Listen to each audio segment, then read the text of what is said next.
గరుత్మంతుడు పాదసేవ చేసుకుంటున్నారు.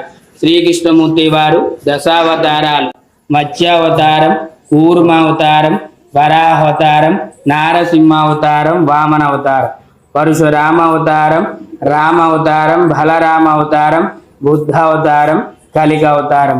తుంబుర నారదులు గానం చేస్తున్నారు. కిన్నెర కింపురుషులు పుష్పమాల వేస్తున్నారు.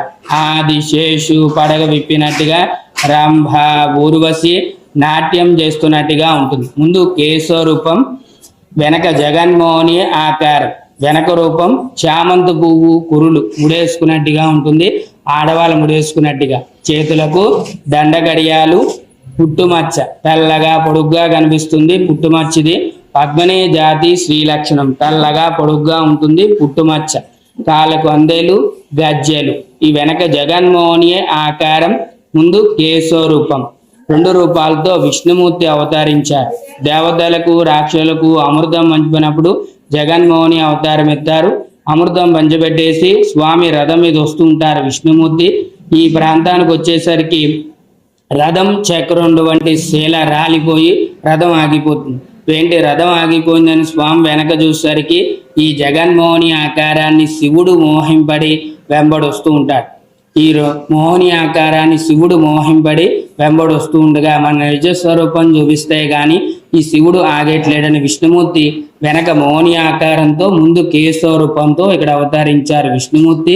శివుడు ఇదంతా విష్ణుమాయ.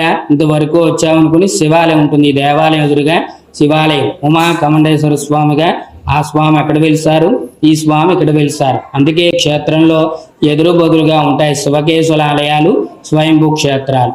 రథం చక్రం వంటి శీల రాలిపోవడం వల్ల ఈ గ్రామానికి రాలి అని పేరు వచ్చింది. పూర్వం రత్నాపురం పేరుతో పిలిచేవారు ఈ గ్రామం.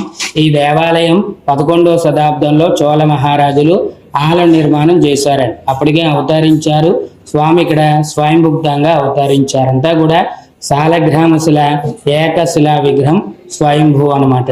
మీరు ఇక్కడ వచ్చి దర్శనం చేసుకుంటే మీరు ఏ కోరికలను నెరవేరితే ఎక్కువగా ఉద్యోగరీత్యా ట్రాన్స్ఫర్ రావడం, ఉద్యోగ ప్రమోషన్ రావడం నమ్మకం అనమాట. పూర్వం నుంచి కూడా ఆ నమ్మకం అలా ఉంది. వచ్చి దర్శనం చేసుకుని వెళ్తే ఆ కోరికలు నెరవేరితే నమ్మకం. అలాగే ఇక్కడ 5 బుధవారాలు 5 ప్రదక్షిణాలు.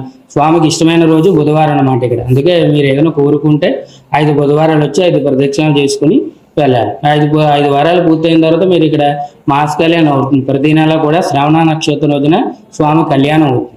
ఆ కళ్యాణంలో మీ కోరిక ఏదైనా ఉంటే కళ్యాణం రాయించుకుని జరిపించుకోవచ్చు 5 వారాలు పూర్తయిన తర్వాత.